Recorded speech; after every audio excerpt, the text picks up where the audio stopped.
वर्धमान हम पढ़ रहे थे, वर्धमान और ह्रासमान, उन्हीं का ये है, उसी चैप्टर का है।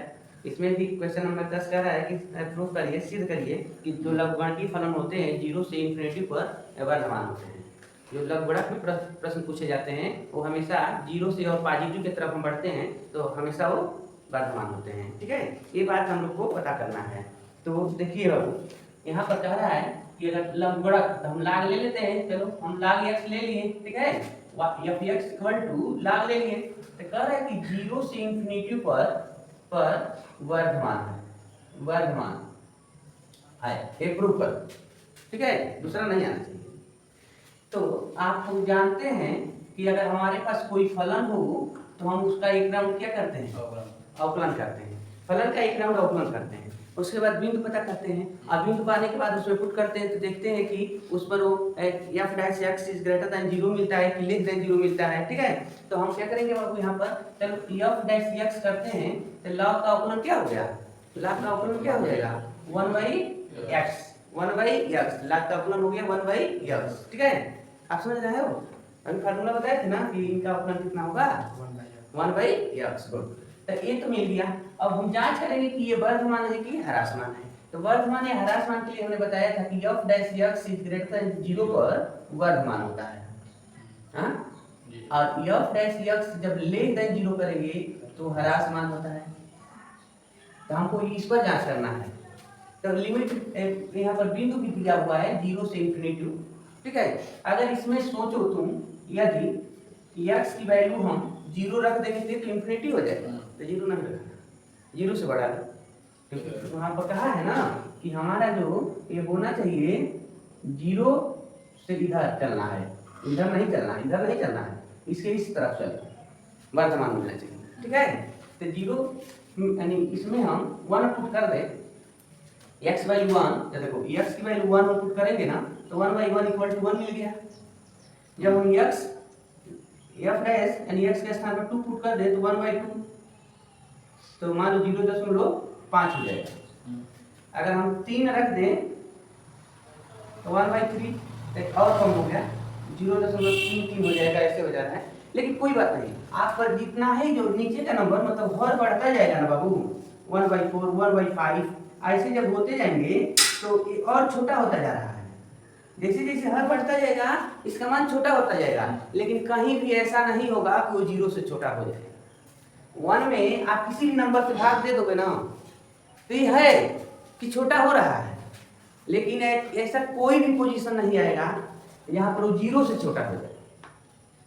ठीक है, तो बताओ जब हम इससे इधर बढ़ रहे हैं तब मान इसका कम हो रहा है, देखो 1 आया है तो आधा आ गया, 1 तिहाई आ गया, हाँ, 1/4 आ गया, 1 मतलब 5वां भाग, 6वां भाग, यानी हर जितना ही बढ़ेगा तो मतलब एक नंबर को हम उतने भागों में डिवाइड कर रहे हैं, काट रहे हैं, छोटा कर दिया। लेकिन 0 तो नहीं ना होगा। मान लो एक लोगों के खाने का खाना है लेकिन 2 लोग हो गए तो उसी में आधा आधा करके खा लेंगे। लेकिन अगर 3 की संख्या हो गई तब उसी भोजन को 1 लोगों को खाने के लिए जो रखा गया है उसी को 3 पार्ट में कर दिया जाएगा, तो थोड़ा थोड़ा करके सब लोग खा लेंगे। 4 लोग हो जाए तब तो एक ही रेत का जो खाना है अब 4 लोगों में बटेगा तो थोड़ा और कम हो गया, 5 लोगों में बटा तो और कम हो गया। लेकिन अगर 10 में बांटोगे तब भी बटेगा, ऐसा नहीं है कि नहीं बटेगा। ठीक है, लेकिन यही है कि मात्रा कम हो जाएगी। ठीक है, तो यही बात हो रही है। तो कह रहा है कि जैसे जैसे 0 से हम इन्फिनिटी की तरफ अग्रसर होते हैं तो हमको मान f डैश x की वैल्यू 0 से बड़ा मिलती है। ठीक है, इसका मान यानी 1/x इज ग्रेटर देन 0। तो कह सकते हैं अतः 0 से इन्फिनिटी पर क्या है, वर्धमान है। बस इतना काम करना था। ठीक है, ये सॉल्व हो जाएंगे इस तरीके से। आपको यहाँ पर दिया है -1 से 1 में जो ये हमारा फलन है इसका न वर्धमान है ना ह्रासमान है, ना वर्धमान है ना, मान लो इनके बीच का जब हम लिमिट पुट करेंगे तो ये न वर्धमान हमको मिलेंगे। वर्धमान और ह्रासमान कब माना जाएगा कि नहीं, अरे कुछ पर ऊपर बढ़ रहा है कुछ पर नीचे बढ़ रहा है तो हम क्या डिफाइन करेंगे, क्या हम समझाएंगे आपको। ठीक है, अगर मतलब ग्राफ कभी गिर रहा है कभी बढ़ रहा है तो इस कंडीशन में हम डिफाइन नहीं कर पाते हैं, तो ना हम वर्धमान कर पाएंगे ना ह्रासमान कर पाएंगे। तो पहले आइए f x की वैल्यू क्या है, x² - x + 1 है, आई को एक बार जब हम अवकलन करेंगे बाबू तो f डैश x बराबर 2x माइनस 1 हो गया, यानी 2 घात को आगे लिखे अब उसका पावर 1 कम कर दिया गया और x का अवकलन 1 हो गया, 1 का अवकलन 0। ठीक है, अब एक राउंड f डैश x बराबर हम 0 रख लेते हैं, रखने पर जब हम रखेंगे तो हो जाएगा 2x माइनस 1 बराबर 0, तो 2x बराबर 1 तो x की वैल्यू 1/2। चलो x की जो वैल्यू मिली है ना बाबू, इनके बीच का ना नंबर है, आप देखो यहाँ पर मान लो अगर हम इसको ऐसे डिफाइन करते हैं, मान लो इधर पॉजिटिव इंफिनिटिव इधर नेगेटिव इंफिनिटिव, हाँ तो यहाँ पर -1 है और यहाँ पर +1 है, तो -1 और +1 के बीच में कहीं 0 होंगे, हाँ 0 होगा ना। अब देखो 1/2 है तो 0 और 1 के बीच में ना कहीं 1/2 होगा, 0 से 1 तक जाओगे तो 1 यूनिट हो गया, तो 1 को आधा कर दो तभी ना 1/2 लिखोगे। तो हम क्या किए यहाँ पर कहीं 1/2 हमको 2 मिला है, चलो 0 से नहीं कोई मतलब है हमको, ठीक है, इन तीनों लोगों से मतलब है। 1 - 1 तो दिया ही है, x की वैल्यू हमको हाफ मिल गया, तो यहाँ पर कहीं 1/2 हो गया। अब ऐसे दर्शाएं तो आप यहाँ लिख दिए होते तो भी कोई बात नहीं है, और अभी हमको नंबर सिस्टम से कौन दिखाना है, हम 1/2 यहाँ भी लिख सकते थे, ठीक है, बीच में लिख दो कोई बात नहीं, कहीं भी लिख सकते हैं लेकिन ऊपर बीच में रहे चाहे कहीं भी हो, ठीक है। अब हम जांच करेंगे किस पर वर्तमान हो रहा है, किस पर ह्रास हो रहा है। चलो अब तो हमने फिर हम अवकलन किया है ना, जो f डैश x बराबर 2x माइनस 1, इसमें -1 रखो तो -1 पर, तो इस पर -1 रखेंगे तो 2 × -1 तो क्या मिल रहा है, -2 - 1 यानी -3, f डैश -1 पर -3, ये तो गिर रहा है, ह्रास मान की तरफ जा रहा है, ठीक है। और इसको रखो तो इसको x बराबर हाफ पर, f डैश हाफ 2 × 1/2 -1, इसलिए कट गया 1 - 1 यानी 0, हाँ लेकिन मतलब इस पर 0 दे रहा है, ये देख रहा है तो माइनस दे रहा है, इसके बीच में कौन नंबर रखोगे तब वो माइनस देगा, या इधर मतलब इसके बीच में मान लो -1/2 रख के देखें या 0 रख के देख लो, इसके बीच में ना 0 है, हाँ तो जब 0 इसमें रखोगे, यहाँ 0 रखोगे तो 0 हो जाएगा, -1 बचेगा ना, यानी कहने का मतलब यहाँ से जब इधर चल रहे हैं ना तो क्या दे रहा है, ह्रास मान दे रहा है, क्या दे रहा है, ह्रास मान दे रहा है। आप कहेंगे कि -1 और 1/2 पर ह्रास मान है, ठीक है। तो तन इसको रख के देखा जाए, यहीं पर f डैश 1 2 × 1 - 1 ना देगा, 2 कम 2 में 1 घटा दो, प्लस 1 ना मिलता है, 1/2 इसके लिए रखो चाहे इसके लिए लिखो, तो इस पर तो 0 ना दे रहा है, तो जब इसके इधर का नंबर हम रखे तो प्लस में दे दिया, इसके इधर के रखे तो माइनस दे दिया। अब कहेंगे 1/2 और 1 पर क्या है, वर्धमान है, वर्धमान है, ठीक है। अब देखो -1 और 1/2 पर ह्रास मान है, 1/2 और 1 पर वर्धमान है, तो अब बताओ यहाँ -1 और +1 ले लें तो इसका क्या करोगे, पहली बात समझना, यहाँ से इतना दूरी पर ह्रास मान है, इतना दूरी पर वर्धमान है, अगर इस वाले को हम गायब कर देते यहाँ से यहाँ तक क्या है, कुछ नहीं है, हम डिफाइन नहीं कर पाए कि वर्धमान है कि ह्रास मान, ठीक है। हम कहेंगे -1 और +1 पर न वर्धमान है और न ह्रास मान है, ठीक है। तो इस टाइप के प्रश्न आपको ऐसे सॉल्व करना है। नंबर 12 का है बाबू कि आपको एक बिंदु दे दिए गए हैं, देखो कार्य के नियम में से कौन फलन है जो बिंदु इतना पर ह्रास मान है, मतलब 4 नंबर दिए गए हैं, cos x cos 2x cos 3x और tan x, ठीक है। तो इनमें से कौन है जो 0 से π/2 पर यानी 0 से 90 अंश पर या 0 से 90 के बीच में, ठीक है, यानी 30 अंश 45 60 इन लोगों पर ह्रास मान का रिजल्ट देता है, जिसका ग्राफ गिरते हुए नजर आते हैं, इनको हमको जांच करना है, ठीक है। तो इस तरीके से अगर प्रश्न पूछता है तो आपको क्या करना होगा, सबसे पहले चलो बारी बारी से मतलब एक सवाल को सॉल्व करेंगे, यानी अगर हम लेते हैं कि f(x) = cos x, ठीक है, तो अवकलन कितना हो जाएगा, cos का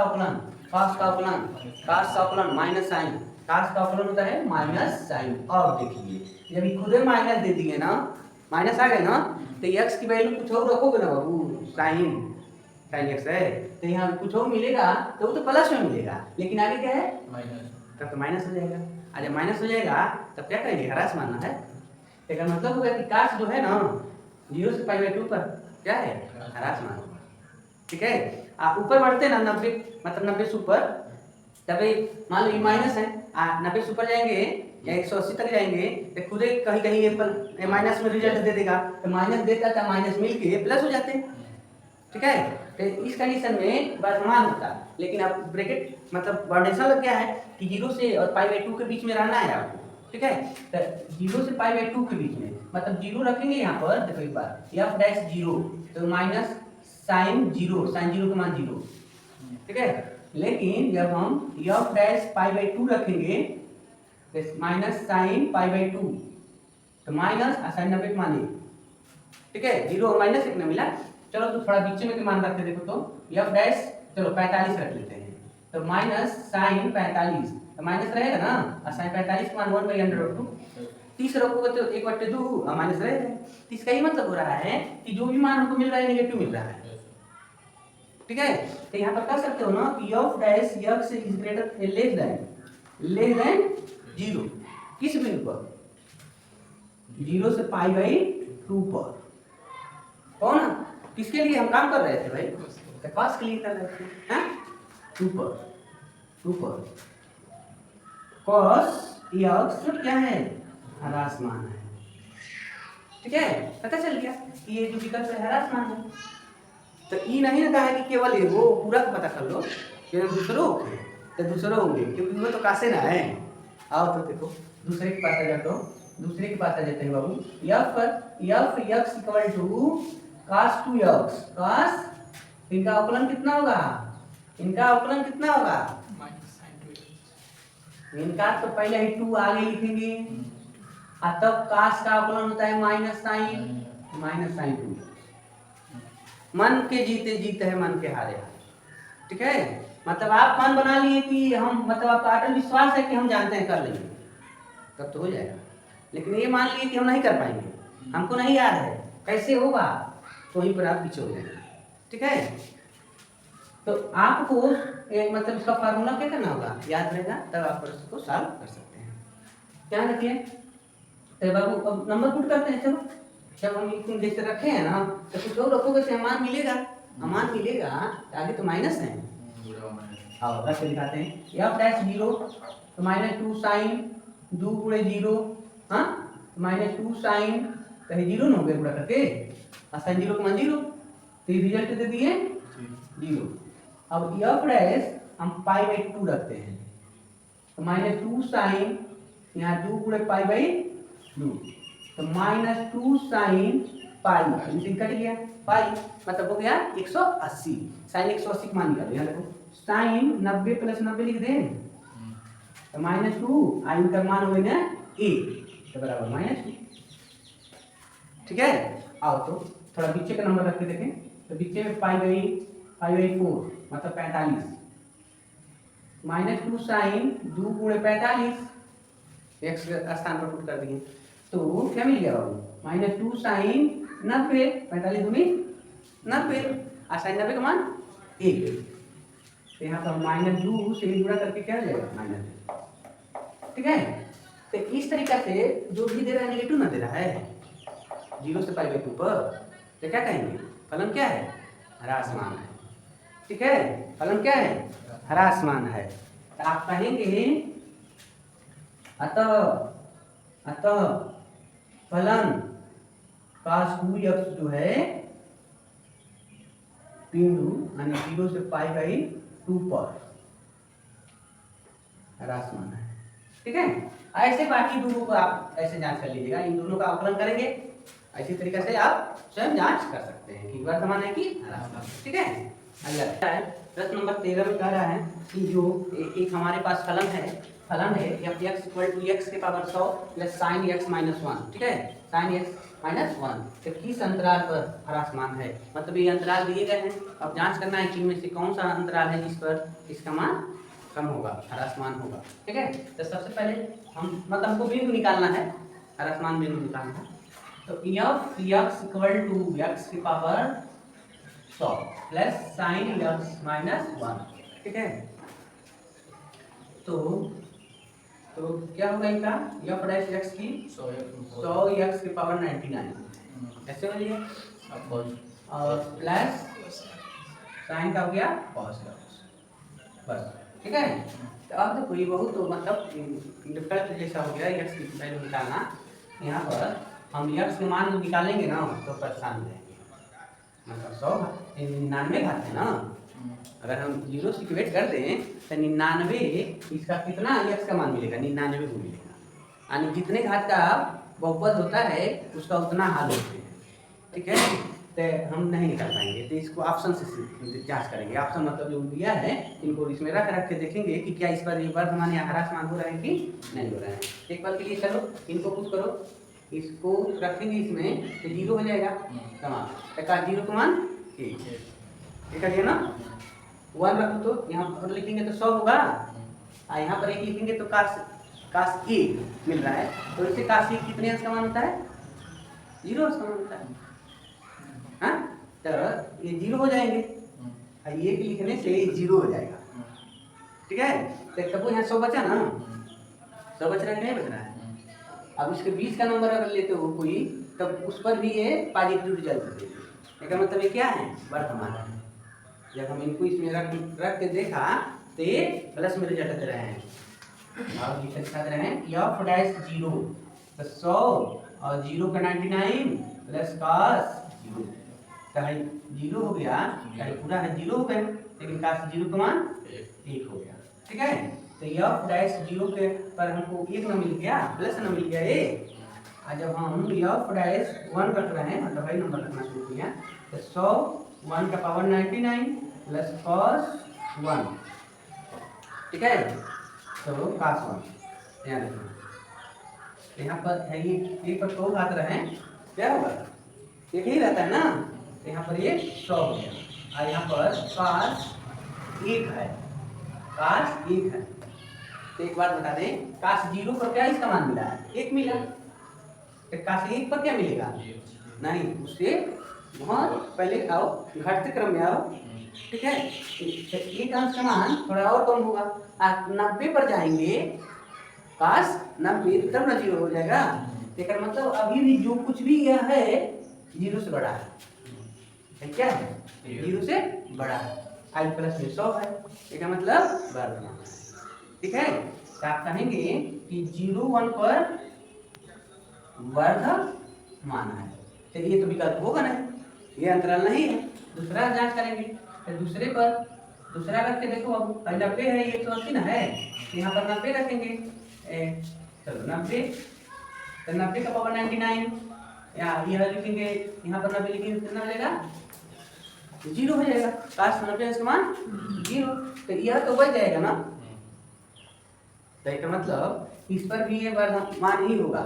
अगर इसको भी रखोगे ना बाबू, यह 0 रख रहे हैं यहाँ पर, तो क्या हो जाएगा 0 हो जाएगा, और यह रखोगे यहाँ पर, जब इसको यहाँ रखें तो ये 0 हो गया, और इसको यहाँ रखें का 0 अंश मान 1 हो गया, जब इसको यहाँ रखें π/2 के पावर इसको 99 100 बचा रहेगा, और यहाँ रखोगे तो 0 हो जाएगा, मतलब ये निगेटिव, ये तीनों कॉमन निगेटिव रिजल्ट नहीं दे रहे हैं। तो जब निगेटिव नहीं दे रहे हैं तो क्या होगा, वर्धमान होगा, लेकिन ये पूछा है कि किस अंतराल पर ह्रासमान है, हम कहेंगे कि इनमें से कोई ऐसा विकल्प नहीं है जिस पर ये ह्रासमान है, ठीक है। इनमें कोई नहीं है जिस पर ह्रासमान है, तो विकल्प नंबर डी आपका सही हो जाएगा, ठीक है। विकल्प नंबर मतलब डी मतलब 4 यानी कोई विकल्प नहीं है, इस तरीके से आप कहेंगे इसका कोई विकल्प नहीं है जिस पर ये ह्रासमान है, ऐसे आप